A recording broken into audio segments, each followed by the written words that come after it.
Following our first concepts, we're going to talk about seasonal variations. We've seen how things work, and now we have here a dry season, and we see how the situation varies. Now we have a wet season. Throughout the year we have this seasonal variation, right? We have a dry season, a long dry season, and followed by a long wet season. And that happens seasonally all along the years, and you have variations of that. Well, now we're going to relate the seasonal variation. For you hydrogeologists, that is quite common. That's the idea you used to see. Here we have the aquifer. This is a free aquifer, a sandy aquifer, homogeneous for us to understand that easily. And then we will repeat the situation of seasonal variation on top of the picture, and we're going to relate that to what happens in the aquifer. That's the water table. And this guys here you have Hidroplan symbol, okay? Logo. That's the water table.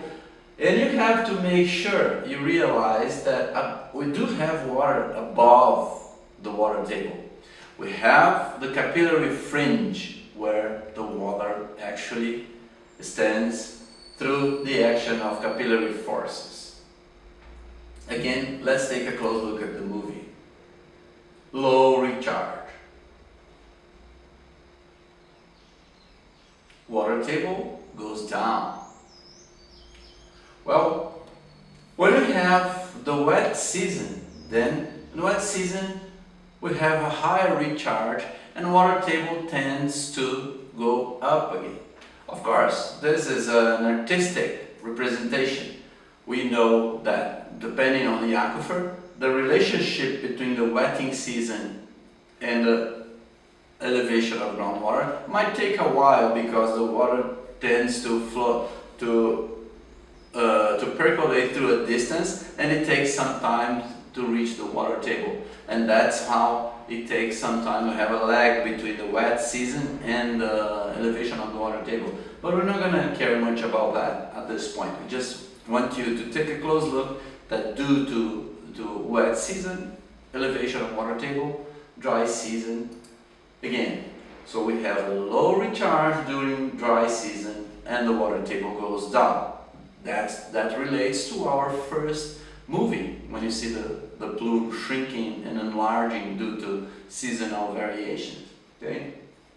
Look again. High recharge, the water table tends to go up. Okay? And we have that as a seasonal variation along the years. And that will relate to the behavior of our plumes. Okay?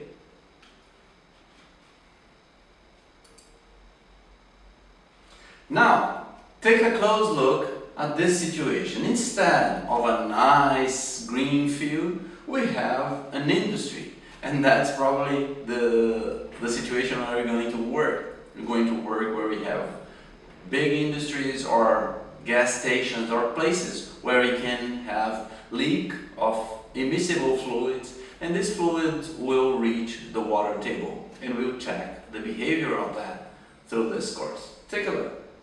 Well, we have here again the water table as we see. Well, first thing, we'll have a leak.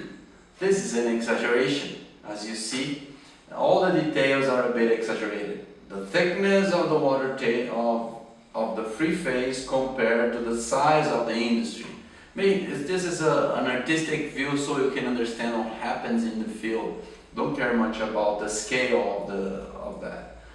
Also, we see that the whole thickness and the whole free phase plume stands on top of the capillary fringe, and it doesn't reduce the capillary fringe, and it doesn't change the water table.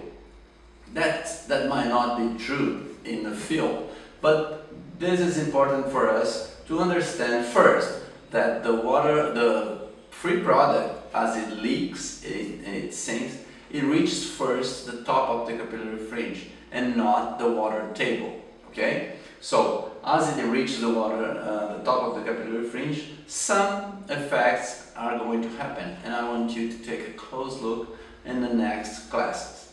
So, following this, during the dry season, the whole thing, as the water table moves downwards, it brings with it the free phase that's on top of it.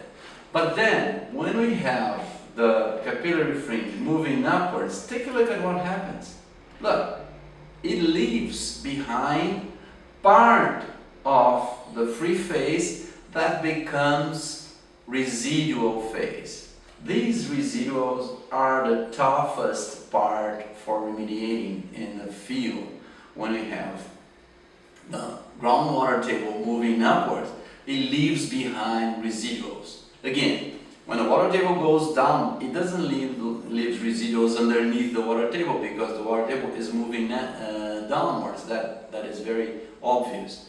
But now, as it moves upwards, it leaves behind residual phase.